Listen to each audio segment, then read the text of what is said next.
Boruto Chapter 78 is out, and things continue to ramp up with Kawaki's descent into madness and Boruto's prophecy to lose everything. Now the chapter starts off right where we left off last time. Shikamaru gets intel from the sensory team that Naruto and Hinata's chakra have vanished, and that Kawaki's chakra, which was previously invisible to all of them, suddenly re-registered when their chakra vanished, which implies to Shikamaru that Kawaki was probably at the center of all that. Then Himawari comes home to find out that both her mom and dad are gone, and it's kind of sad, and that's all we see from her the whole chapter. Now, in order to understand why Kawaki would do this, Shikamaru asks Eida to check on the scene, and she confirms that it was definitely Kawaki. She doesn't know exactly what he did, but Naruto and Hinata were swallowed up by a dark vortex-like thing. And she has no idea where Kawaki actually is since he's not physically visible when he's shrunken down, so she can't track him with her Senrigan. And I thought that was actually really weird, because in chapter 70, it definitely seems implied that Eida tracked Kawaki while he was shrunken down with Sukuna Hikona. In fact, I literally just looked at chapter 70 right now, and Eida says, "Oh no, Code! We need to retreat now! Hurry! Kawaki's coming! He'll be here soon!"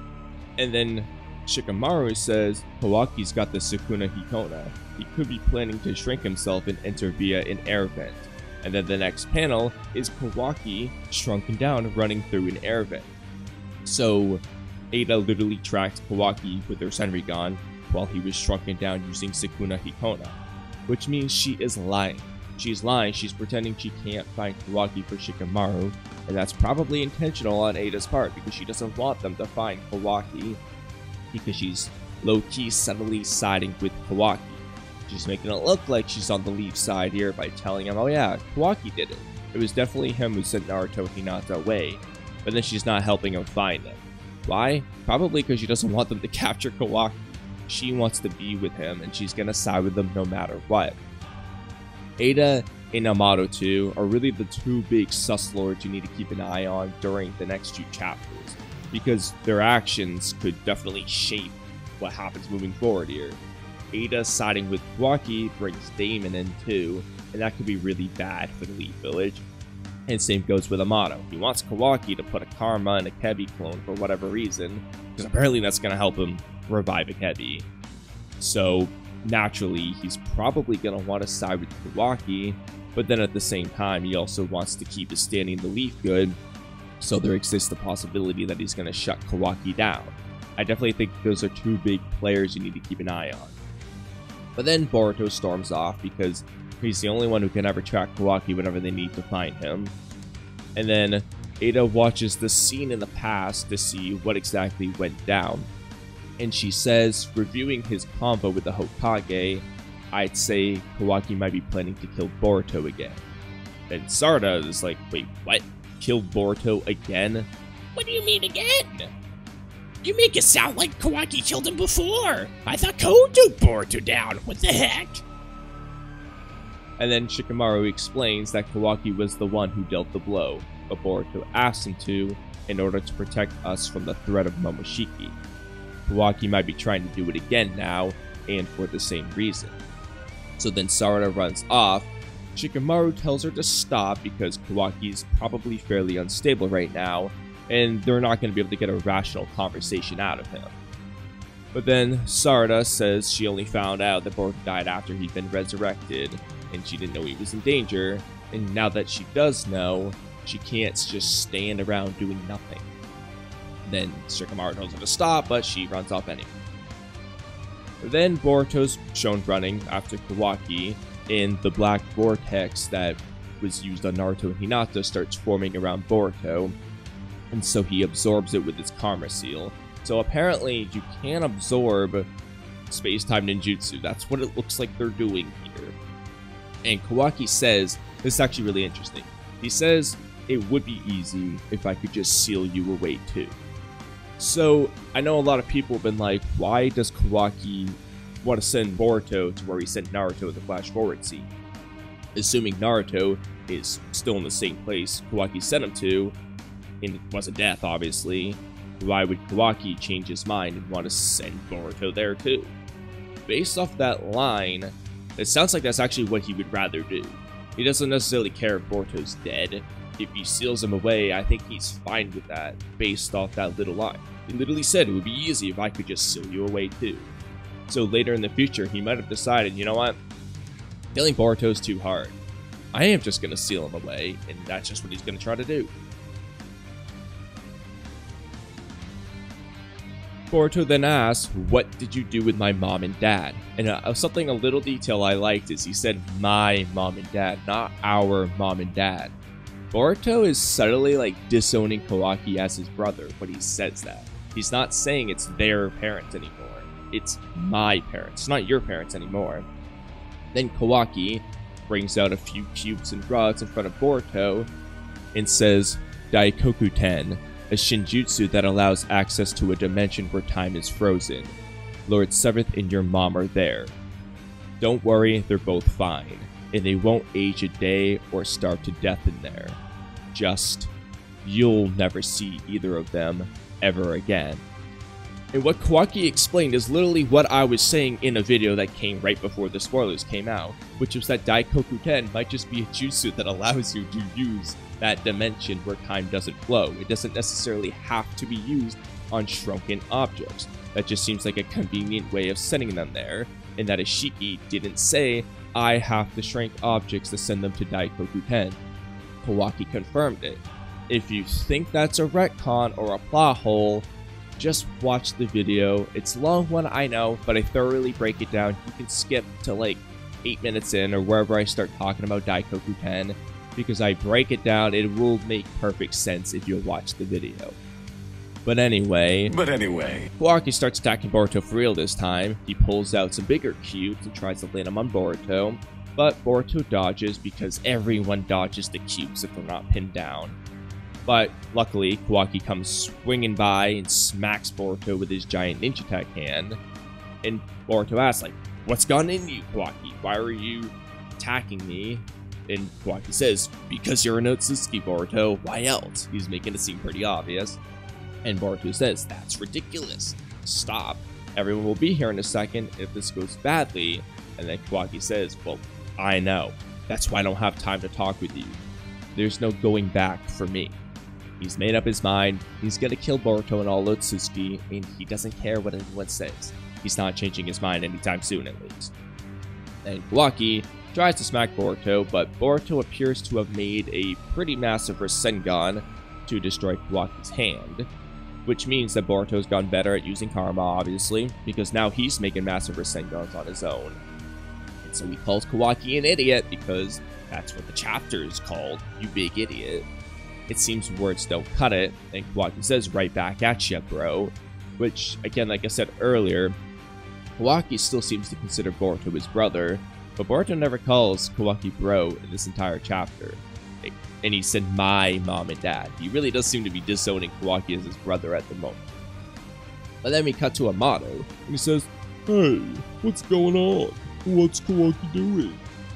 Sai says to shut up. And he says, I heard he assaulted Lord Okage. I can't believe it. It's got to be some sort of mistake. But Sai says it's not a mistake, and they want to question him, but Kawaki's not cooperating.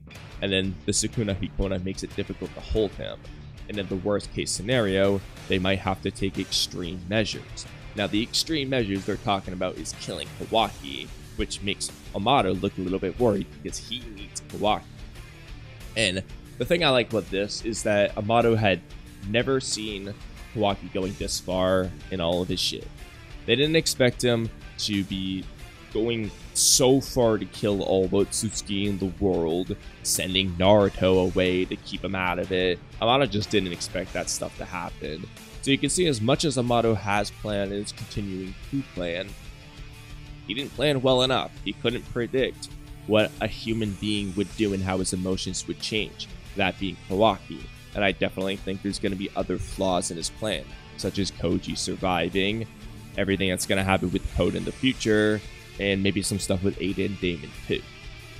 But then we cut back to the fight here, where they continue to fight, and they're going back and forth. Kawaki has the upper hand the entire time, but then Sarada shows up, and Kawaki absorbs her fire style jutsu, And then Sarada's like, what's gone in you, Kawaki? And Kawaki's just throwing shit. He's like, I'm just saying this once. If you don't want to die, don't butt in.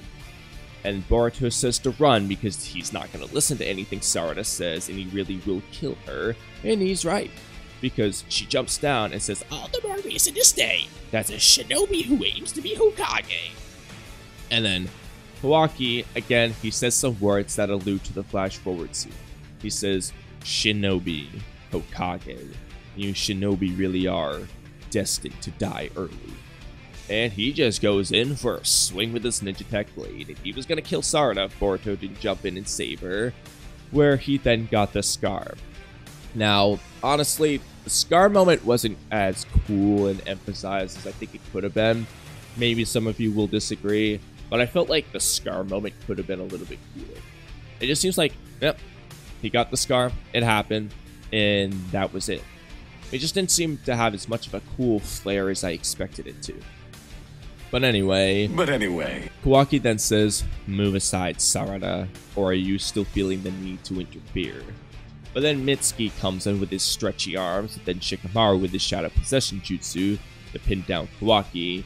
Mitsuki's blocking Kawaki's hand from absorbing jutsu, and Shikamaru's using shadow possession, which will paralyze Kawaki. And it also appears that it is able to restrict shrinking with Sukuna Hikona when he's under the effect of the jutsu.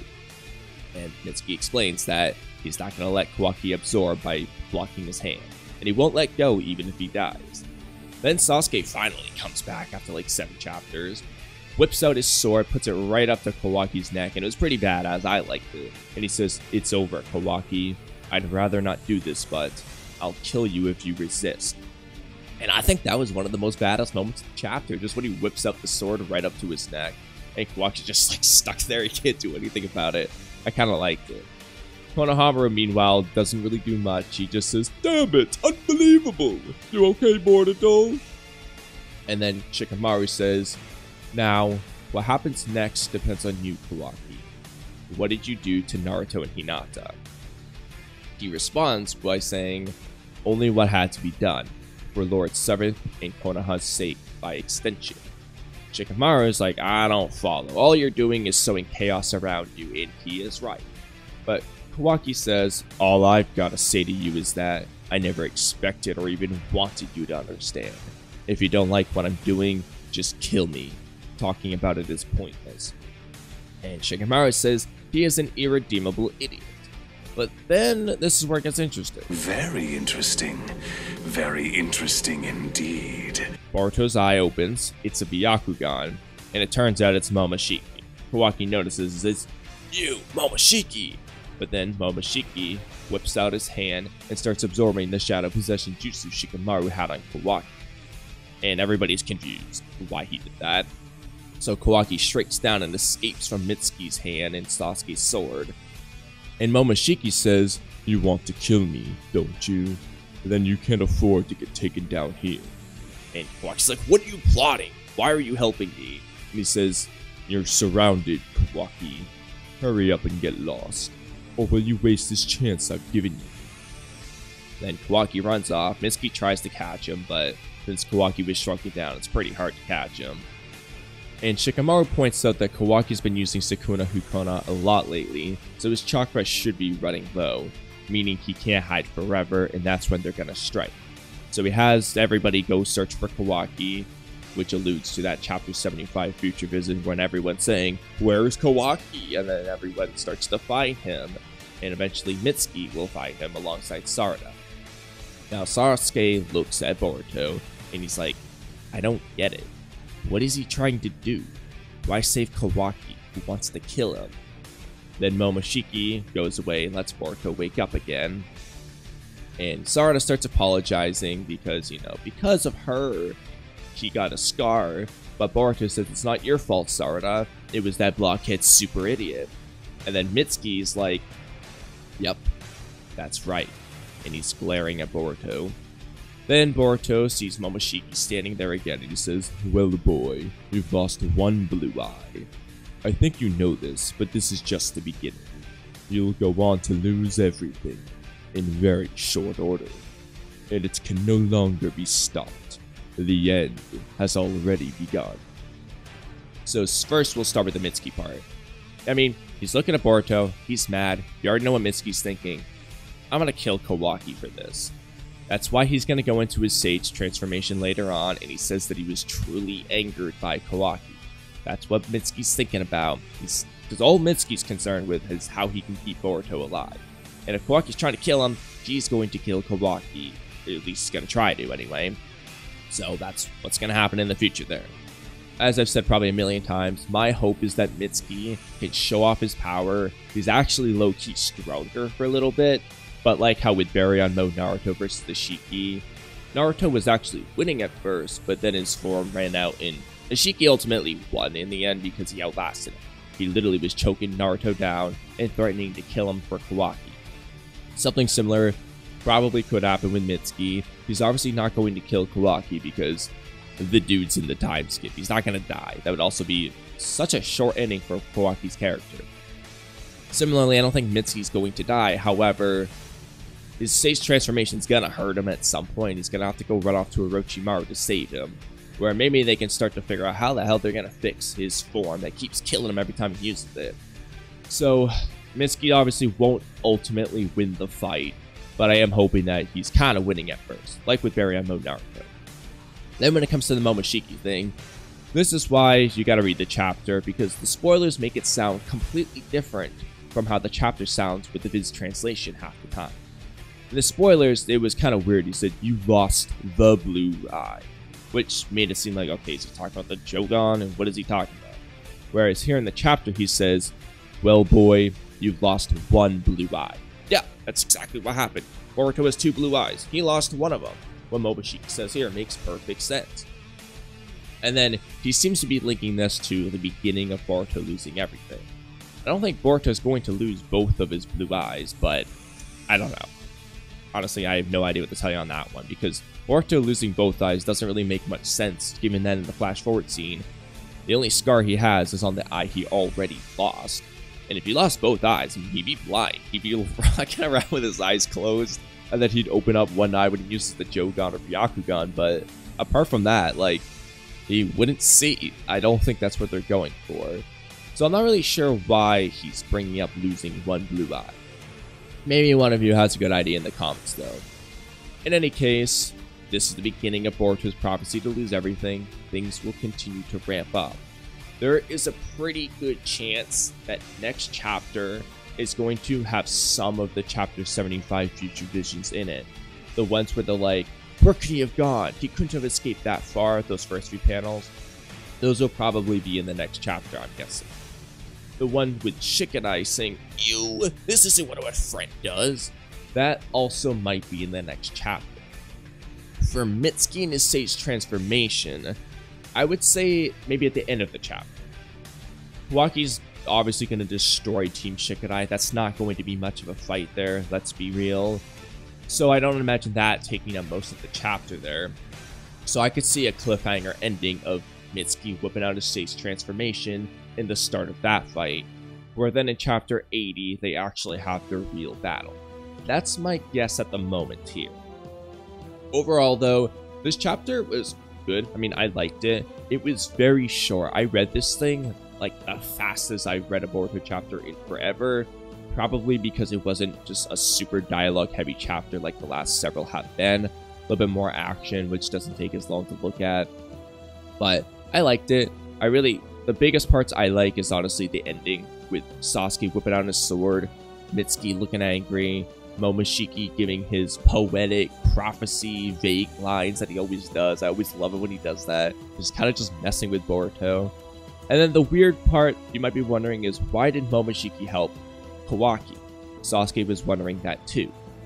Some answers would be, one, he still wants a 10-tail sacrifice. There's a good chance Momoshiki would still want to grow a chakra fruit, even if his goal is only to take over Boruto's body now, instead of actually resurrecting. He could probably still eat the chakra fruit, and I'm sure he wants to. The other aspect would be, is he doing this to allow Boruto's prophecy to continue?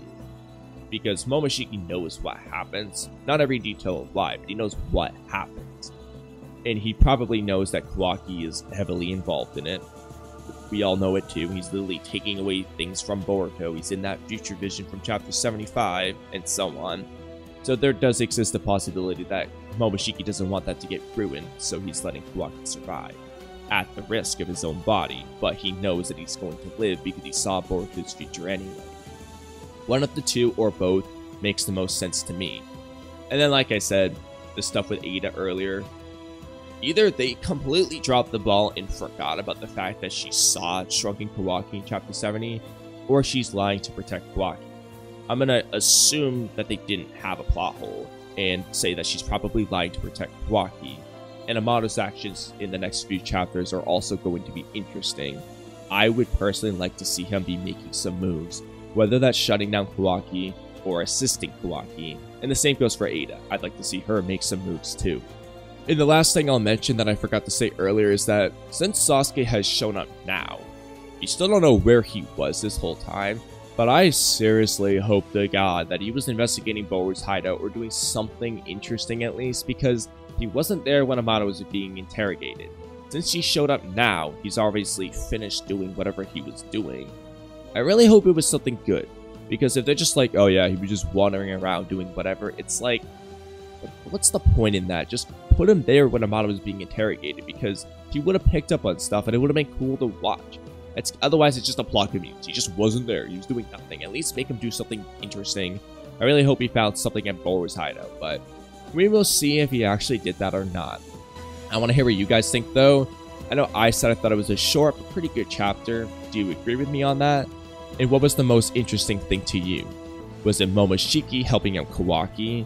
Was it just Sasuke showing up and putting his sword to Kawaki's neck? Was it Eida low-key trying to help Kawaki? Was it Mitsuki glaring at Boruto and thinking about how he's probably going to have to kill Kawaki? Or was it Momoshiki's poetic, vague words at the end? Let me know in the comment section below, but that's a wrap on today's video, so thank you guys for watching until the end. Don't forget to subscribe, leave a comment, like the video, become a member, and hit the bell icon for notifications. Have a great rest of your day, and I'll catch you guys next time. Bye.